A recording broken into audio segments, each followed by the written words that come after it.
ஓம் சக்தி தாயே துணை. என் அன்பு குழந்தையே, இப்பொழுது எதற்காக வந்திருக்கிறேன் என்பதனை நீ ஒரு முறையேனும் செவி கொடுத்து கேள். உன் வேதனையை நான் வேடிக்கை பார்க்கிறேன் என்று என் மீது உனக்கு வருத்தம் இருக்கிறதா? என் அன்பு குழந்தையே, நான் வேடிக்கை பார்த்து கொண்டிருப்பது உன் வேதனையை பார்த்து அல்ல, உனக்கு பின்னால் நின்று கொண்டு உன்னை ஆட்டி படைத்து கொண்டிருக்கும் இதை பார்த்துத்தான் நான் வேடிக்கை பார்க்கிறேன். அதுவும் வேடிக்கை எதற்காக பார்க்கிறேன் தெரியுமா? நீ ஆடும் வரையோடு நீ எந்த அளவுக்கு ஆடப்போகிறாய் என்று பார்க்கிறேன் என்று நான் அதை வேடிக்கை பார்த்து கொண்டிருக்கின்றேன். அதனுடைய ஆட்டம் முடியும் நேரம் என்னுடைய ஆட்டத்தை தொடங்குவேன் என்று அந்த நேரத்திற்காகத்தான் வேடிக்கை பார்த்து கொண்டிருக்கிறேன். நீ என்ன நினைத்து விட்டாய்? உன் வேதனையை கண்டு நான் வேடிக்கை பார்க்கிறேன் என்று நினைத்தாயோ? ஒருபோதும் அதை நான் செய்ய மாட்டேன். என் அன்பு குழந்தையே, என் குழந்தை தன் குழந்தை வேதனைப்படுத்துவதையும் கண்ணீர் விடுவதையும் விரும்ப மாட்டாள் எந்த தாயுள்ளம் படைத்த பெண்ணும் இதை போல ஒரு காரியம் செய்துவிட மாட்டாள். நானும் உன் அம்மாதானே, நீயும் என் குழந்தைதானே. பிறகு எப்படி உன் வேதனையை பார்த்து நான் வேடிக்கை பார்ப்பேன்? நிரந்தரமான நிம்மதியை உனக்கு கொடுக்க வேண்டும் என்று நானும் நினைத்து வருகிறேன். அதற்கு உனக்கு பின்னால் ஆடிக்கொண்டிருக்கும் உன்னை ஆட்டி வைத்து கொண்டிருக்கும் இதை நான் முழுமையாக அளித்தாக வேண்டும். மட்டுமே உன்னுடைய வாழ்க்கை முழுமையான நிம்மதியை பெறும். அந்த முழுமையான நிம்மதி உனக்கு நிரந்தரமாக இருக்கும்.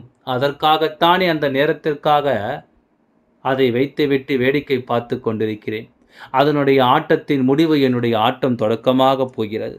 என் அன்பு குழந்தையே, வாழ்க்கையில் எதுவுமே நிலையில்லாத இந்த உலகத்தில் தன் வாழ்க்கை நிலையாக இருக்க வேண்டும் என்று பிறர் அது வாழ்க்கையை கெடுக்கும் உள்ளங்கள் உன்னை சுற்றி நிறையவே இருக்கிறது. அவர்களால் நீ பட்ட வேதனைக்கு அளவில்லாமல் போய்விட்டது.